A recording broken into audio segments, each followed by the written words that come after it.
in progress. Hi friends.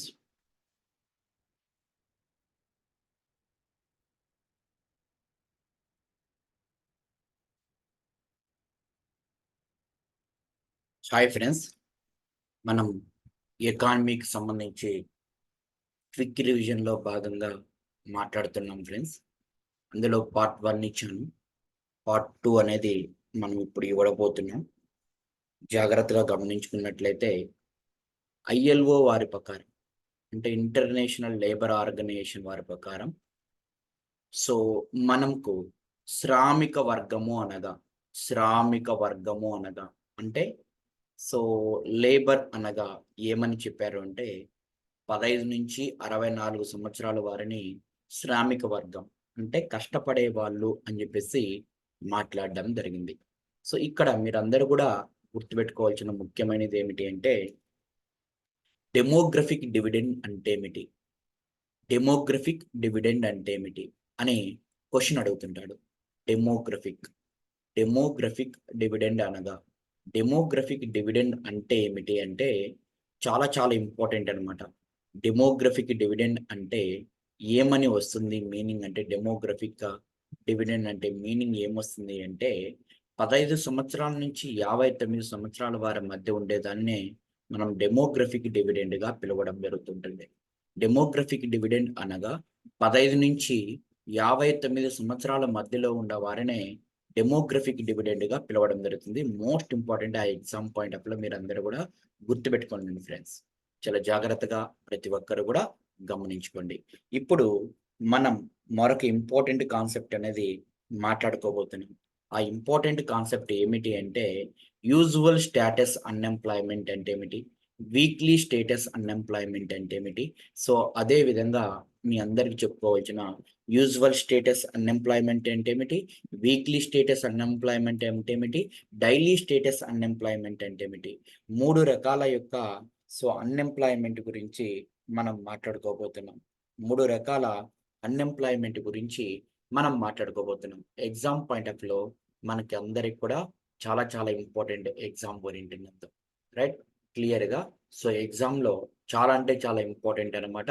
జాగ్రత్తగా గమనించుకోగలగాలి, right? క్లియర్గా so usual status unemployment అంటే ఏమిటి? యూజువల్ స్టేటస్ అన్ఎంప్లాయ్మెంట్ అంటే అర్థం ఏంటంటే ఫ్రెండ్స్, సర్వే చేసే ఒక రోజు ముందు, సర్వే చేసే తేదీకి ముందు సర్వే చేస్తారు కదా, ఆ సర్వే అంటే అన్ఎంప్లాయ్మెంట్ ఎంత ఉంది అని సర్వే చేస్తారు కదా, ఆ తేదీకి ముందు 1 సంవత్సరంలో నిరుద్యోగులుగా ఉండి 1 సంవత్సర కాలంలో నిరుద్యోగులుగా ఉన్న వారిని యూజువల్ స్టేటస్ అన్ఎంప్లాయ్మెంట్ అంటారు. 1 సంవత్సరంలో ఏ కొద్ది రోజులు కూడా పని ఉన్నవారు, సో పని లేకుండా ఉన్నవారిని ఏమంటారంటే యూజువల్ స్టేటస్ అంటారు. అంటే సర్వే చేసే రోజుకు ముందు, సర్వే తేదీకి ముందు రోజు సో సర్వే చేస్తారు కదా, ఈ రోజు సర్వే చేస్తారనుకో, దాని ముందు రోజు నుంచి ఆ 1 సంవత్సరం, ఆ ముందు 1 సంవత్సరం కూడా ఏ ఒక్క రోజు కూడా పని చేయకుండా ఉంటే అతన్ని యూజువల్ స్టేటస్ అన్ఎంప్లాయ్మెంట్ గా పిలుస్తారు. సాధారణ స్థితి నిరుద్యోగిగా పిలవడం జరుగుతూ ఉంటుంది. గుర్తుపెట్టుకోనండి, రైట్? ఇప్పుడు చూద్దాం వారం వారి యొక్క స్థితి నిరుద్యోగిత అంటే ఏమిటి. ఇది చాలా చాలా ఇంపార్టెంట్. వారం వారి యొక్క అంటే సో సర్వే జరిపే రోజుకి ముందు 7 రోజుల్లో ఏ ఒక్క రోజు కూడా పని దొరకని వారిని వారం వారి యొక్క నిరుద్యోగులుగా చెప్పడం జరుగుతుంది. 7 రోజుల్లో ఏ ఒక్క రోజు కూడా ఆ ఒక్క రోజులో 1 గంట కూడా పని దొరకని వారిని మనం వీక్లీ స్టేటస్ అన్ఎంప్లాయ్. సర్వే చేసే తేదీకి ముందు ఒక వారంలో ఒక 7 డేస్ లో ఏ ఒక్క రోజు కానీ, ఏ ఒక్క గంట కానీ, ఏ ఒక్క గంట కానీ పని దొరకకపోతే వాళ్ళని వీక్లీ స్టేటస్ అన్ఎంప్లాయ్మెంట్లుగా పిలవడం జరుగుతుంటుంది, రైట్? సో చాలా జాగ్రత్తగా గమనించుకోవాలి. డైలీ స్టేటస్ అన్ఎంప్లాయ్మెంట్ అంటే ఏమిటి? డైలీ స్టేటస్ అంటే గుర్తుపెట్టుకోవాలి, సర్వే జరిపే రోజుకు ముందు 7 రోజులు పని దినాలలో ఏ ఒక్క రోజైనా కనీసం 4 గంటలు పని లభించని వారిని కనీసం గుర్తుపెట్టుకోవాలి. సో, గుర్తుపెట్టుకోండాలి. దానికి, దీనికి ఒక సింపుల్ మాట మాట్లాడుకుంటున్నాం. ఇది గూడా 7 రోజులే. 7 రోజుల్లో ఒక్క రోజు గాని, ఒక్క గంట గాని, ఈడ 7 రోజుల్లో ఒక్క రోజు గాని, 4 గంటలు గాని, 4 గంటలు గాని పని దొరక్కపోతే డైలీ స్టేటస్ అన్‌ఎంప్లాయ్‌మెంట్‌గా చెప్పడం జరుగుతుంది. సో, అంటే యూజువల్ స్టేటస్ అని, వీక్లీ స్టేటస్ అని, డైలీ స్టేటస్ అని. యూజువల్ స్టేటస్ అంటే ఒక్క సంవత్సరంలో ఒక్క రోజు కూడా, ఒక్క గంట గూడా పని దొరక్కపోతే యూజువల్ స్టేటస్ ఎంప్లాయ్‌మెంట్ అంటారు. సో, అదే విధంగా వారం రోజుల్లో ఒక్క రోజు కూడా, ఒక్క రోజులో కూడా ఒక్క గంట గూడా పని జేయకపోతే వీక్లీ స్టేటస్ అంటారు. డైలీ స్టేటస్ అంటే వారం రోజుల్లో గుర్తుపెట్టుకోవాలి. వారం రోజుల్లో, వారం రోజుల్లో సో, ఒక్క రోజులో 4 గంటలు గూడా పని దొరక్కపోతే దానిని డైలీ స్టేటస్ అన్‌ఎంప్లాయ్‌మెంట్‌గా పిలవడం జరుగుతూ ఉంటుంది. రైట్? క్లియర్‌గా ప్రతి ఒక్కరు గూడా గమనించుకోగలగండి. ఎగ్జామ్ ఓరియెంటెడ్ నందు చాలా అంటే చాలా ఇంపార్టెంట్‌గా మనం పరిగణించుకోవడం జరుగుతూ ఉంటుంది. క్లియర్. సో, పేదరికం యొక్క రకాల గురించి మనం మాట్లాడబోతున్నాం. యెస్. పేదరికం యొక్క రకాలండి. పేదరికం యొక్క రకాలు 2 రకాలండి. చాలా చాలా జాగ్రత్తగా గమనించుకోండి. పేదరికం యొక్క రకాలు ఎన్ని రకాలు అంటే 2 రకాలుగా పేదరికం యొక్క రకాలుంటాయండి. అందులో ఏ పేదరికము అంటే నిరుపేక్ష పేదరికం అండి. నిరుపేక్ష పేదరికం. నిరుపేక్ష పేదరికము అంటే సింపుల్‌గా చెప్తున్నానండి. ఏమని చెప్తున్నాము? నిరుపేక్ష పేదరికము అంటే చాలా జాగ్రత్తగా గమనించుకోండి.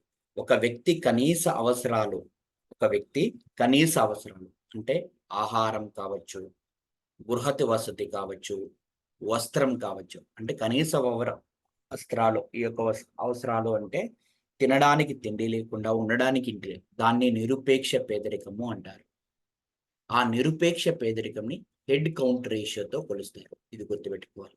Head count ratio. భారతదేశంలో ఉండే పేదరికం నిరుపేక్ష పేదరికంగా చెప్పడం జరుగుతుంది. సాపేక్ష పేదరికం చాలా చాలా ఇంపార్టెంట్. సాపేక్ష పేదరికం అంటే వాళ్ళందరూ గూడా ఆదాయం కలిగి ఉంటుంది. వాళ్ళందరూ గూడా సో, ఆదాయం కలిగుంటారు. కానీ ఆదాయం కలిగున్నంత మాత్రాన ఆదాయం పరంగా ఒకరి పరంగా మరొకరు అసమానతలు కలిగి ఉంటారు. దానిని ఏమంటామయ్యా అంటే సాపేక్ష పేదరికం అంటారు. ఆ సాపేక్ష పేదరికాన్ని వ లారెంజ్ వక్రరేఖ లేదా గిని ఇండెక్స్ అనే దానిని దాని ద్వారా కొలచడం జరుగుతుంది. సో, గుర్తుపెట్టుకోనండి. లారెంజ్ వక్రరేఖ లేదా గిని ఇండెక్స్ ద్వారా కొలవడం జరుగుతూ ఉంటుందని జెప్పేసి మనమందరం కూడా తెలియచేసుకోవడం జరుగుతూ ఉంటుంది. అంటే సాపేక్ష పేదరికము అనగా సో, ఆదాయం కలిగుంటది. ఆ ఆదాయంలో అసమానతలనమాట. ఆదాయ అసమానతలు. ఒక పర్సన్‌కి, మరొక పర్సన్‌కి ఆదాయం పరంగా అసమానతలు కలిగుంటారు. దానిని మనం ఏమంటామంటే సాపేక్ష పేదరికంగా పిలవడం జరుగుతుంది. ఈ సాపేక్ష పేదరికాన్ని లారెంజ్ వక్రరేఖ లేదా గిన్ని ఇండెక్స్ ద్వారా కొలవడం జరుగుతుందని జెప్పేసి మాట్లాడుకోవడం జరుగుతుంది. ఇది America, so Germany, France, so Britain ఇటువంటి దేశాలలో అభివృద్ధి చెందిన దేశాలలో ఇది ఉండడం జరుగుతూ ఉంటుంది. రైట్? క్లియర్‌గా మరొకటి అంశం చెప్తున్నాను. పేదరికం లెక్కించే పద్ధతులు. పేదరికం లెక్కించే పద్ధతిలో భాగంగా సో మొట్టమొదటిసారిగా భారతదేశంలో పేదరికాన్ని లెక్కించిన వ్యక్తి ఎవరంటే దాదాబాయి నౌరోజీ. ఈ దాదాబాయి నౌరోజీ తన పేదరిక అంచనాలను మొదటిగా రూపొందించిన వ్యక్తి. యెస్. సో, అతను Dadabhai Naoroji 'poverty and British rule India' అనే పుస్తకంలో 'poverty and British rule India' అనే పుస్తకంలో లేదా గ్రంథంలో సో, జైల్ కాస్టింగ్ మెథడ్ విధానంలో రూపొందించడం జరిగింది. జైల్ కాస్టింగ్ మెథడ్ అంటే అర్థం ఏందంటే, ఒక జైల్‌లో ఉన్న వ్యక్తికి ఒక రోజుటికి అయ్యే ఖర్చును బేస్ చేసుకొని, ఒక జైల్‌లో ఉన్న వ్యక్తికి సో, ఆహారానికి ఒక రోజుకి అతనికి ఆహారానికి అయ్యే ఖర్చును బేస్ చేసుకొని, సో, అతను పేదరికాన్ని లెక్కించడం జరిగింది. ఎవరంటే Dadabhai Naoroji. Dadabhai Naoroji 'poverty and British rule India' అనే పుస్తకంలో ఈ యొక్క గ్రంథంలో తన యొక్క పేదరికం గురించి మాట్లాడుకున్నాడు. జైల్ కాస్ట్ లివింగ్ మెథడ్ పరంగా చేయడం జరిగింది. గుర్తుపెట్టుకుండాలి. ఆల్రైట్. చాలా జాగ్రత్తగా గమనించుకోండి. ఎగ్జామ్ ఓరియెంటెడ్ నందు సో, చాలా అంటే చాలా ముఖ్యమైన అంశాలుగా మనం మాట్లాడుకోవడం జరుగుతూ ఉంటుంది. సో, దండేకర్ అండ్ రాత్ జాగ్రత్తగా చూసుకోవాలి. దండేకర్ అండ్ రాత్ అనే వ్యక్తి ఏం చేశాడో జాగ్రత్తగా గమనించండి. భారతదేశంలో పేదరికాన్ని మొదటిసారిగా మనకి అంచనా వేసిన ఆర్థికవేత్తలు ఎవరంటే దండేకర్ అండ్ రాత్‌గా మనం చెప్పడం జరుగుతుంది. వీరు రచించిన గ్రంథం ఏమిటి అంటే 'poverty in India'. 'Poverty in India'. ఈ బ్రిటిష్ రూల్ ఇన్ ఇండియా అనేదాన్ని దాదాబాయి నౌరోజీ. కానీ 'పావర్టీ ఇన్ ఇండియా' అనే గ్రంథాన్ని రచించింది మాత్రం దండేకర్ అండ్ రాత్ అని చెప్పేసి మాట్లాడుకుంటున్నాం. భారతదేశంలో పేదరికాన్ని మొదటిగా గణించిన ఆర్థికవేత్తలు ఈ యొక్క మనకి ఆర్థికవేత్తలు ఎవరయ్యా అంటే వీళ్ళే. అంటే మనకి దాదాబాయి నౌరోజీ ఆర్థికవేత్త కాదండి. మామూలుగా లెక్కించాడు భారతదేశంలో. ఒక ఆర్థికవేత్తలు ఎవరంటే వాళ్ళే. పేదరికపు గీతను మొదటిగా తయారు చేసింది కూడా వీళ్ళే. దండేకర్ రాత్ అనేవాళ్ళు పావర్టీ లైన్ అనే దానిని మనకి ఈ యొక్క గీతని తయారు చేయడం జరిగింది అని చెప్పేసి మనమందరం కూడా చెప్పుకోవడం జరుగుతూ ఉంటుంది. రైట్. చాలా జాగ్రత్తగా మనం మాట్లాడుకుంటున్నాం. దండేకర్ అండ్ రాత్ పేదరికాన్ని గణించేందుకు వాళ్ళు తీసుకునేది ఏమిటి అంటే మంత్లీ పర్ క్యాపిటా కన్జంప్షన్ అనేది గుర్తుపెట్టుకోవాలి. మంత్లీ పర్ క్యాపిటా కన్జంప్షన్ ఒక నెలకు అయ్యే ఖర్చుని బేస్ చేసుకొని చేశారు. ఒక నెలకి గ్రామీణ ప్రాంతాలలో అయితే నెలకు రూ. 15, పట్టణ ప్రాంతాలలో అయితే 22.50 అని చెప్పేసి పరిగణించడం జరిగింది. దండేకర్ అండ్ రాత్ అనే వాళ్ళు ఏమని చెప్పారయ్యా అంటే ఇక నెలసరి తలసరి ఈ యొక్క వినియోగాన్ని మంత్లీ పర్ క్యాపిటా కన్జంప్షన్ ఎక్స్‌పెండిచర్‌ని బేస్ చేసుకొని వీళ్ళందరూ కూడా గణించడం జరిగింది అని చెప్పేసి మనం అందరం కూడా తెలియపరుచుకుంటున్నామండి. ఇక్కడ దండేకర్ రాత్ అనే వ్యక్తి ఆర్థికవేత్తలు అన్నమాట మొట్టమొదటిసారిగా చేశారు. పేదరిక గీతని అదే విధంగా poverty in India very very important గ్రంథం. మంత్లీ కన్జంప్షన్ బేస్ చేసుకొని వీళ్ళు చేయడం జరిగింది. గుర్తుపెట్టుకోవాలి. హెడ్ కౌంట్ రేషియో అంటే ఏమిటి? గినీ ఇండెక్స్ అంటే ఏమిటి? పేదరికాన్ని మీ అందరికి చెప్పా. నిరుపేక్ష పేదరికాన్ని హెడ్ కౌంట్ యొక్క రేషియో ద్వారా గణిస్తారు అని చెప్పేసి మాట్లాడుకోవడం జరిగింది.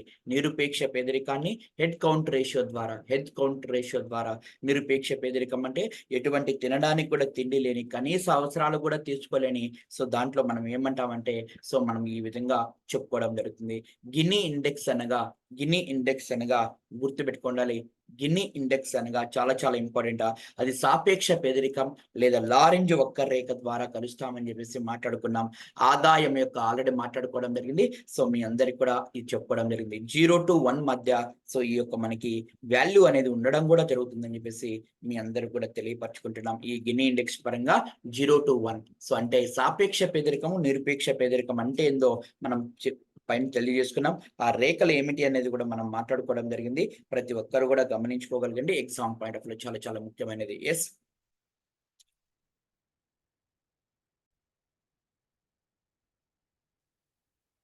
Human development index. ఈ హ్యూమన్ డెవలప్మెంట్ ఇండెక్స్ మానవ అభివృద్ధి సూచిగా మనం చెప్పడం జరుగుతుంది. హ్యూమన్ డెవలప్మెంట్ ఇండెక్స్ని ఎవరు తయారు చేశారంటే మహబూబ్ ఉల్ హక్ అనే వ్యక్తి తయారు చేయడం జరిగింది. పాకిస్తాన్‌కి సంబంధించిన వ్యక్తి అండి. ఈ హ్యూమన్ డెవలప్మెంట్ ఇండెక్స్ అనే దానిని ప్రతి సంవత్సరం యుఎన్‌డిపి వారు తయారు చేస్తారండి.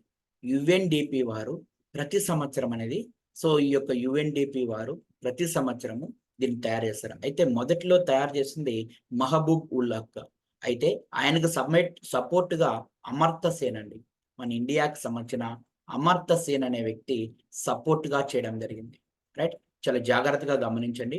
అమర్త్య సేన్ అనే వ్యక్తి ఈ మహబూబ్ ఉల్ హక్‌కి ఈ హెచ్‌డిఐని రూపొందించడానికి, ఒక దేశం అనేది అభివృద్ధి చెందిందా లేదా అని తెలుసుకోవడానికి హెచ్‌డిఐని ప్రతి సంవత్సరము మొదటిగా మనకి హెచ్‌డిఐ ఇండెక్స్‌ని తయారు చేసి ఇచ్చింది మహబూబ్ ఉల్ హక్, అదే విధంగా అమర్త్య సేన్. అయితే ప్రతి సంవత్సరం హెచ్‌డిఐని రూపొందించి ప్రచురించేది మాత్రం యుఎన్‌డిపి. యుఎన్‌డిపి హెచ్‌డిఐ యొక్క తయారీలో ఎన్ని అంశాలని పరిగణనలోకి తీసుకుంటుంది అంటే 3 అంశాలని పరిగణనలోకి తీసుకోవడం జరుగుతుంది.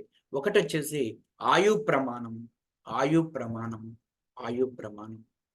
2 వచ్చేసి అక్షరాస్యత. 3 వచ్చేసి తలసరి ఆదాయం. పర్ క్యాపిటా ఇన్కమ్ అంటారు. తలసరి ఆదాయం అంటే లైఫ్ ఎక్స్పెక్టెన్సీ గుర్తుపెట్టుకోనండి. ఈ యొక్క మనకి education per capita income, PCI. ఈ మూడిటిని పరిగణనలోకి తీసుకొని చేయడం జరుగుతుందండి. యెస్. మానవ అభివృద్ధి సూచిక ఇటీవల కాలంలో వచ్చినది. అంటే రీసెంట్‌గా వచ్చింది. కాకపోతే ఇప్పుడు మన డేటా, ఇప్పటికి సంబంధించిన డేటా చూసుకోండి చాలా జాగ్రత్తగా. అయితే చాలా జాగ్రత్తగా అండి. మానవ హెచ్‌డీఐలో ప్లేస్‌లో మనందరికీ ఫస్ట్ ప్లేస్ ఏమిటి అంటే స్నిహ అని గుర్తుపెట్టుకోండి. స్నిహ. స్నిహ అనగా చాలా చాలా important. 1 Switzerland, 2 Norway, 3 Iceland, 4 Hong Kong, 5 Australia. India వచ్చేసి 132. స్కోర్ ఈ యొక్క మనకి ఇది కూడా 0-1 మధ్య ఉంటుంది. హెచ్‌డీఐ వాల్యూ కూడా 0.6333. అంటే మీరందరూ కూడా గుర్తుపెట్టుకోండి. మన మధ్యస్థ స్థాయిలో ఉంది మన దేశము. మధ్యస్థ స్థాయిలో ఉంది అని చెప్పేసి మాట్లాడుకున్నాం. మధ్యస్థ స్థాయిలో ఉందా? లేతే అధిక స్థాయిలో ఉందా? అత్యధిక స్థాయిలో ఉందా? అని క్వెషన్ అడిగినప్పుడు మన ర్యాంక్ వచ్చేసి 132. మన స్కోర్ వచ్చేసి 0.633. మనం మధ్యస్థ స్థాయిలో ఉన్నాము. ఫస్ట్ ప్లేసెస్ ఏమున్నాయంటే స్నిహ అనగా Switzerland, Norway, Iceland, Hong Kong, Australia అని చెప్పేసి మాట్లాడుతున్నాం. లాస్ట్ ప్లేస్ ఏమేమి ఉన్నాయంటే గుర్తుపెట్టుకోవాలి. సౌత్ సుడాను, చాద్, నైగర్ అనేవి ఉన్నాయి. సౌత్ సుడాను, చాద్, నైగర్ అనేటివి ఉన్నాయి. సౌత్ సుడాను, చాద్, నైగర్ అనే దేశాలు మనకి ఉన్నాయి అని చెప్పేసి మనం చెప్పుకోవడం జరుగుతుంది. మిత్రులందరూ కూడా గమనించుకోగలగాలి ఎగ్జామ్ పాయింట్ ఆఫ్ లో. రైతులు అనేవారు 5 రకాలుగా రైతులు అనేవారు ఉంటారు. ఉపాంత రైతులని, చిన్నకారు రైతులని, సన్నకారు రైతులని, మధ్య తరగతి రైతులని 5 రకాలుగా రైతులు అనేవారు ఉండడం జరుగుతూ ఉంటుంది. ఎస్. ఉపాంత రైతులు, చిన్నకారు, సన్నకారు, మధ్య తరగతి, పెద్ద పెద్ద రైతులు. అయితే ఉపాంత రైతులు మీ అందరికి చెప్పాలి. ఎవరికైతే 2.5 ఎకరా కంటే తక్కువగా ఉంటుందో వాళ్ళని ఉపాంత రైతులు లేదా మార్జినల్ ఫార్మర్స్ అంటారు. అంటే 1 హెక్టార్ కంటే తక్కువగా ఉన్న వారిని మార్జినల్ ఫార్మర్స్‌గా చెప్పడం జరుగుతుంది. చిన్న కారు రైతులు అంటే అర్థం ఏందంటే 2.5 ఎకరా నుంచి 5 ఎకరాలకు మధ్యలో ఉన్న వారిని చిన్న కారు రైతులు అంటారు. 1 హెక్టార్ టు 2 హెక్టార్స్ మధ్య ఉన్న వాళ్ళని చిన్న కారు రైతులు అంటారు. సన్నకారు రైతులు అంటే అర్థం ఏంది అంటే 5 ఎకరాస్ టు 10 ఎకరాస్ మధ్యలో ఉన్న వారిని మనకి 5 ఎకరాల నుంచి 10 ఎకరాలు అంటే 2 హెక్టార్ల నుంచి 4 హెక్టార్ల మధ్యలో ఉన్న వారిని సన్నకారు రైతులుగా చెప్తారు. మధ్య తరగతి రైతులు అంటే 4 హెక్టార్ల నుంచి 10 హెక్టార్ల వరకు ఉండే వారిని మధ్య తరగతి రైతులుగా చెప్తా అంటారు. అంటే 10 ఎకరాల నుంచి 25 ఎకరాలకు మధ్యలో ఉన్న వారిని మధ్య తరగతి రైతులుగా చెప్తూ ఉంటారు. 10 హెక్టార్ల కంటే ఎక్కువ ఉండే వారిని 10 హెక్టార్ల కంటే ఎక్కువ ఉన్న వారిని పెద్ద రైతులుగా చెప్తారు. 25 ఎకరాల కంటే ఎక్కువగా ఉన్న వారిని పెద్ద రైతులుగా పిలవడం జరుగుతూ ఉంటుంది. రైట్. క్లియర్‌గా దీన్ని అండర్‌స్టాండింగ్ చేసుకోండి. ఎగ్జామ్ ఓరియంటెడ్ చాలా చాలా ఇంపార్టెంట్ అండి. వ్యవసాయ రంగంలో కొన్ని పథకాలని మనం మాట్లాడుకుంటున్నాం. IADP intensive agriculture district programme అనే దాన్ని 1960 నుంచి 61వ సంవత్సరం వరకు ఇవన్నీ కూడా ఇప్పుడొచ్చే ప్రోగ్రామ్స్ అన్నీ కూడా అధిక దిగుబడిని సంపాదించడానికి పంటల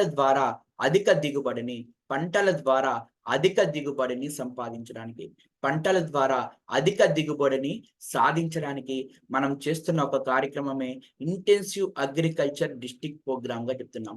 7 రాష్ట్రాలలో 7 జిల్లాలలో ఈ కార్యక్రమాన్ని ప్రవేశపెట్టడం జరిగింది. అమెరికా ఫోర్ట్ ఫౌండేషన్ వారు ప్రవేశపెట్టడం జరిగింది ఈ కార్యక్రమాన్ని. చాలా జాగ్రత్తగా గమనించుకోండి. ఎగ్జామ్ ఓరియంటెడ్ చాలా అంటే చాలా ఇంపార్టెంట్ అండి. రైట్. చాలా అంటే చాలా ఇంపార్టెంట్, గుర్తుపెట్టుకోనండి. రైట్.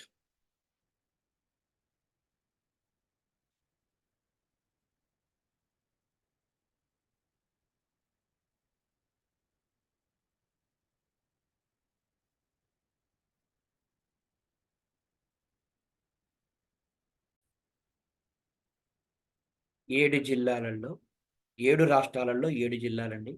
తమిళనాడులో మరియు మధ్యప్రదేశ్‌లో మరియు మీ అందరికి చెప్పగలుగుతున్నాం మధ్యప్రదేశ్‌లో, అదే విధంగా మన ఆంధ్రప్రదేశ్‌లో ఈ 3 చోట్ల వరి పంట అండి. ఆంధ్రప్రదేశ్‌లో పశ్చిమ గోదావరి జిల్లాలో వరి పంటకి, తమిళనాడులో తంజావూరులో వరి పంటకి, మధ్యప్రదేశ్‌లో ఇప్పుడు ఛత్తీస్‌గఢ్‌లో రాయ్‌పూర్‌లో వరి పంటకి. ఈ 3 చోట్ల వరి పంటకి ఫేమస్ అండి. వరి పంటకి ఫేమస్ అండి.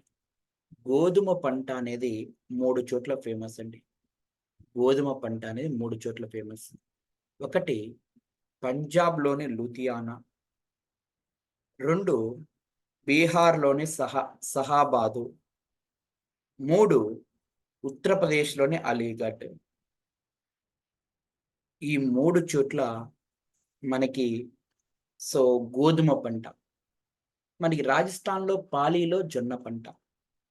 ఇది ఖచ్చితంగా గుర్తుపెట్టుకోవాలండి. ఎక్కడెక్కడ ఏమిటి అనేది ఖచ్చితంగా మనకి ఇంపార్టెంట్. పంజాబ్ ఒకటి, బీహార్ ఒకటి, ఉత్తరప్రదేశ్ ఒకటి. ఇవి గోధుమ పంటకి. సో, ఇంగ మిగతాటి వచ్చేసి వరి పంటకి ఈ విధంగా చెప్పుకోవడం జరిగింది. రైట్. సాంద్ర వ్యవసాయ ప్రాంతాల కార్యక్రమం. ఏదైనా సరే సో, ఆహార ఉత్పత్తులను పెంచడమే. ఆహార ధాన్యాలను ఉత్పత్తి పెంచడమే. ఇదే దీని యొక్క ముఖ్య ఉద్దేశ్యం. ఇయర్‌లు గుర్తుపెట్టుకోవాలంతే. సో, ఐఏఏపీ సో, గుర్తుపెట్టుకోవాలి. Intensive agriculture so, area programme. Intensive agriculture area programme. 1965, 66. 1965, 66లో so, intensive agriculture area programme అనేది చేపట్టడం జరిగింది. అయితే మొత్తం 114 జిల్లాలలో దేశవ్యాప్తంగా ఈ పథకాన్ని తీసుకురావడం జరిగింది. మొత్తం ఎన్ని జిల్లాలలో అండి? 114 జిల్లాలలో దేశవ్యాప్తంగా ఈ పథకాన్ని తీసుకురావడం జరిగింది. సో, మొత్తము 114 జిల్లాలలో దేశవ్యాప్తంగా ఈ పథకాన్ని తీసుకురావడం జరిగింది. గుర్తుపెట్టుకోనండి. యెస్. ఇది మన యొక్క నెక్స్ట్ హెచ్‌వైఈపీ. హెచ్‌వైఈపీ అనగా హై యీల్డ్ ఎరైటీ ప్రోగ్రామ్. 1966, 67. 1966, 67లో హెచ్‌వైఈపీ అనే కార్యక్రమాన్ని చేపట్టాం. అంటే ఇది కూడా అధిక దిగుబడిని సాధించడమే. పంటల పరంగా అధిక దిగుబడిని సాధించడమే. ఈ యొక్క కార్యక్రమం అనేది చాలా చాలా ఇంపార్టెంట్. నేను చెప్పిన ఈ 3 కార్యక్రమాల్ని చాలా జాగ్రత్తగా గుర్తుపెట్టుకోవాలి. Intensive agriculture district programme 1960, 61. So, intensive agriculture area programme 1965, 66. High yield variety programme 1966, 67. So, ఈ విధంగా అన్నీ కూడా ఈ యొక్క మనకి చాలా చాలా ఇంపార్టెంట్. నెక్స్ట్ హరిత విప్లవం గురించి మిగతా రిమైనింగ్ పార్ట్స్ మొత్తం కూడా నెక్స్ట్ క్లాస్‌లో మనము మాట్లాడుకుందామండి. రైట్. క్లియర్‌గా సో, చాలా జాగ్రత్తగా గమనించుకోగలగాలి. రైట్.